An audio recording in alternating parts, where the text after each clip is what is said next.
ट्रिन ट्रिन। Phone के alarm की कर्कश धुन ने रोशनी को जगा दिया। उसने देखा 5 बज गए थे सुबह के। अलार्म बंद कर तकिया फिर मुंह पर रख लिया। एक नींद और लेना चाहती थी अभी। स्नूज मोड पर लगा रखा था तो अलार्म एक बार फिर 30 सेकेंड बाद बज गया। वह बंद करने ही वाली थी कि आवाज सुनकर बराबर में सोया बिट्टू भी जाग गया। मम्मा पानी पीना है, आंखें मलते हुए बिट्टू कसमसाया था। रोशनी ने लाइट जलाकर देखा, कहीं उसने बिस्तर तो गीला नहीं कर दिया था। कुछ दिनों से बुखार के बाद आई कमजोरी से 4 वर्षीय बिट्टू अक्सर बिस्तर गीला करने लगा था। आज बिस्तर सूखा था। वह बिट्टू को पानी लेने चली गई। गलती से कमरे की लाइट जली रह गई।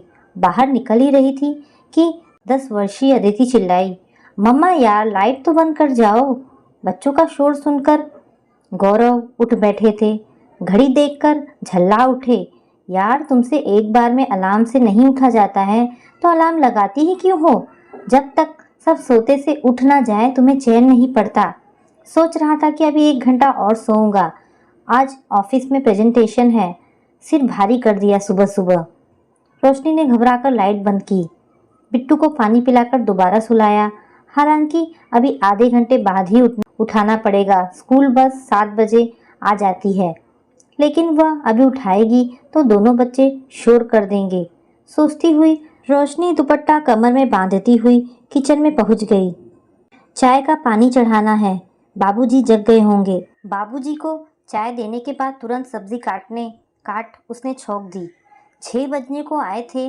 यह विमला अभी तक क्यों नहीं आई? सब्जी चलाती वह सोच ही रही थी कि तभी माइक्रोवेव पर रखा उसका फ़ोन घनघना उठा। फ़ोन पर विमला का नंबर उभरा। कहाँ रह गई तू? अभी तक क्यों नहीं आई? रोशनी आगे कुछ कहती उससे पहले विमला ने कराहते हुए कहा, दीदी इस कमीने ने रात में मुझे फिर बहुत मारा है। अंग अंग टूट रहा है। आंखें जल रही है। आंखें यूँ जल रही है कि तू रात भर रोई होगी। दोनों बच्चों की वाटर बॉटल वाटर प्यूरीफायर से भरते भरते रोशनी बोली, हाँ दीदी क्या करूँ?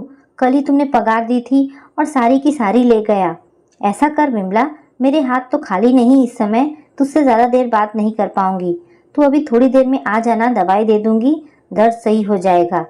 वह जानती थी कि विमला से ज़्यादा देर बात और करी तो वह लेट हो जाएगी। विमला को थोड़ी देर बाद आने को कहकर वह वापस काम पर लग गई। अब उसे झाड़ू भी लगानी थी। गौरव बिना पूजा करे ऑफिस नहीं जाता। झाड़ू लगाते लगाते वह दोनों बच्चों को उठा आई। शुक्र है घर में 2 बाथरूम हैं। दोनों को अलग अलग बाथरूम में छोड़कर वह आटा गूंद गई। बिट्टू के आवाज़ देने पर कि मम्मी मैंने ब्रश कर लिया है, रोशनी झटपट उसे नहला आई। अभी बिट्टू के छोटे होने से उसे डर लगा रहता था कि वह बाथरूम में अपने नहाने पर खुद को चोट ना मार ले। बिट्टू को यूनिफॉर्म पहनाकर अदिति को चिल्लाती हुई बोली, जल्दी से तैयार हो, बस निकल जाएगी नहीं तो। इतनी देर में गौरव उठ गए थे। बेड टी की आदत होने पर वह सब काम छोड़कर उन्हें तुरंत बेड टी देकर आई। जानती थी अगर कहेगी कि अभी थोड़ी देर में लाती हूँ तो इतना लंबा लेक्चर सुनने को मिलेगा कि उसका पूरा दिन खराब हो जाएगा। तीनों के टिफिन लगाकर उसने जल्दी से पोहा चढ़ाया। नाश्ता कराकर तीनों को भेजकर उसने जैसे चैन की सांस ली। फिर उसे याद आया कि अभी बाबूजी को एक चाय ही दी थी बस। वो उनकी सुबह की ब्लड प्रेशर की दवाई और पोहा लेकर पहुंची। सॉरी बाबूजी, थोड़ी देर हो गई, वह धीरे से बोली। अरे बेटी अभी देर कहाँ हुई है, अभी तो 7 ही बजे हैं। तू परेशान मत हो। क्या मुझे दिखता नहीं है कि तुम मशीन की तरह काम करती रहती हो? अपने पिता तुल्य ससुर को मन ही मन धन्यवाद देती वह अब गंदे कपड़े समेटकर मशीन में डालती कमरे सही कर रही थी। सिंक में पड़े गंदे बर्तनों का ढेर देख उन्हें मांजने ही वाली थी कि तभी विमला आती दिखाई दी। विमला अपना रोना लेकर बैठती उससे पहले ही उसने अपने और विमला के लिए चाय बनाकर उसे एक पेन किलर देते हुए कहा, देख विमला, हिम्मत से काम ले। जब वह तुझे मारता है तो तुझे विरोध करना चाहिए। यूँ रोज रोज रोने से कुछ नहीं होगा। यह दवाई खा, थोड़ी देर बैठकर बर्तन धो। विमला को काम पर छोड़कर अब वह कपड़े धोने में लग गई थी। यह क्या? गौरव की फेवरेट शर्ट पर लगा यह दाग तो जा ही नहीं रहा था। वह परेशान हो उठी। गौरव की डांट सहन करने की क्षमता में धीरे धीरे खोती जा रही थी। तभी उसे अपनी वह बात याद आई तो उसने अभी विमला से कही थी, वह मन ही मन सोचने लगी उसकी खुद के अंदर हिम्मत कब जागृत होगी। नहाकर जब उसने अपने आप को शीशे में निहारा तो जैसे वह खुद को पहचान ही नहीं पा रही थी। कहाँ गई वह अति सुंदर जिंदा दिल रोशनी जिसकी एक झलक पाने को कॉलेज का हर लड़का मरा जाता था। वह जिससे भी बात कर लेती थी वह समझता था कि मानो उसकी लॉटरी खुल गई होती। हमेशा एक एक ड्रेस सिलेक्ट करके पहनने वाली वह आज स्वयं को एक बदरंग सलवार सूट में शीशे में देख हताश हो उठी थी। हमेशा सुंदर नेल आर्ट से सजे रहने वाले उसके नाखून आज सूख कर पपड़ाए हुए थे। दोपहर का खाना बनाना याद आते ही वह सब बातों को एक झटके से अपने दिमाग से निकालकर वापस काम पर लग गई। शाम को फिर वही रूटीन। बच्चे आए, उन्हें खाना खिला सुलाकर कपड़े प्रेस करने बैठ गई। इन सब से निपटी तो देखा शाम हो गई थी। बच्चों को जगाया, यह उनके नीचे पार्क में जाने का समय होता था। बाबूजी को व्हील चेयर पर लेकर वह उन्हें पार्क के चक्कर कटवाती थी।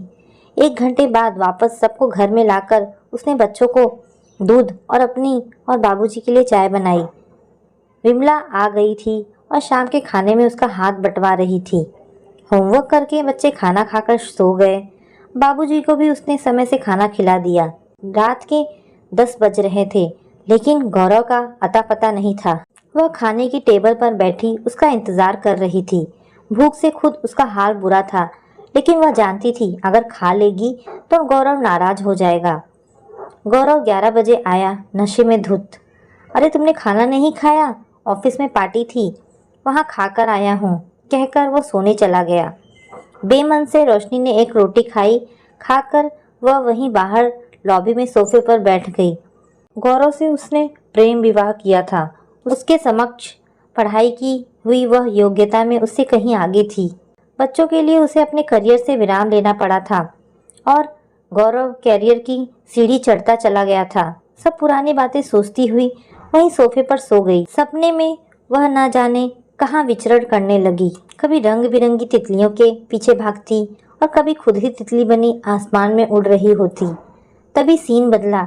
अब वह रंग बिरंगी मोतियों के ढेर में कूदती हुई भाग रही थी और पहुंच गई थी अपने उसी मंच पर जहां पर उसे best student of the year का अवार्ड मिला था। वह देख रही थी कि वह अपनी पसंदीदा पिंक टॉप और ब्लू स्कर्ट में फूलों के बगीचे में बैठी थी।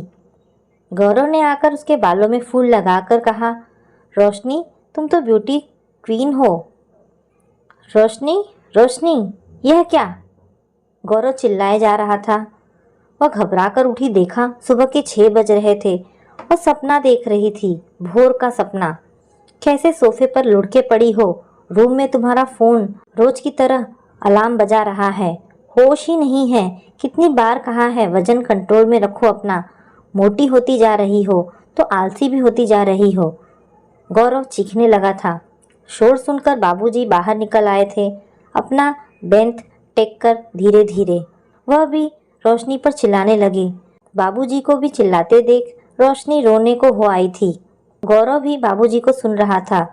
आलसी तो हो ही जा रही है घर में पड़ी पड़ी। आज ही अपनी फाइल निकाल और वापस ऑफिस ज्वाइन कर। पर बाबूजी घर का ख्याल कौन रखेगा? बाबूजी को ऐसा कहता देखकर गौरव पछता रहा था। वो समझ गया था बाबूजी तंज कस रहे थे। ऐसा भी कौन सा ख्याल रखती है यह? बस सुबह से लेकर शाम तक हम लोगों की सांस ही तो बनी हुई है। अब रोशनी ने सहारा देकर बाबूजी को बिठा दिया था। सुबह नाश्ते की टेबल पर तय हो गया था कि रोशनी अब से ऑफिस ज्वाइन करेगी। बच्चों ने भी बाबा का समर्थन किया। अब रोशनी ने अपने अंदर आत्मशक्ति जागृत करके ऑफिस दोबारा ज्वाइन करने का फैसला कर लिया था। बाबूजी का कहना था कि अब बच्चे बड़े हो चले हैं तो वह आधे दिन बच्चों का ध्यान रख सकते थे। तय हो गया था कि सुबह सब ऑफिस जाते ही रोशनी का हाथ बंटवाएंगे। बाबूजी के मकान में रह रहे गौरव में उनके विरोध करने की शक्ति नहीं थी। सबको एक तरफ देख गौरव में अब कुछ कहने की भी हिम्मत नहीं बची थी।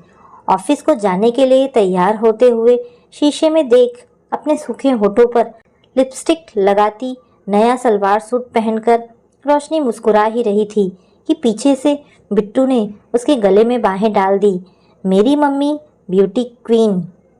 अब रोशनी और भी मुस्कुरा रही थी। भोर का सपना सच हो गया था। तो दोस्तों ये कहानी आपको कैसी लगी? अगर आपको कहानी पसंद आई हो तो प्लीज़ इसे लाइक एंड शेयर करें। धन्यवाद दोस्तों।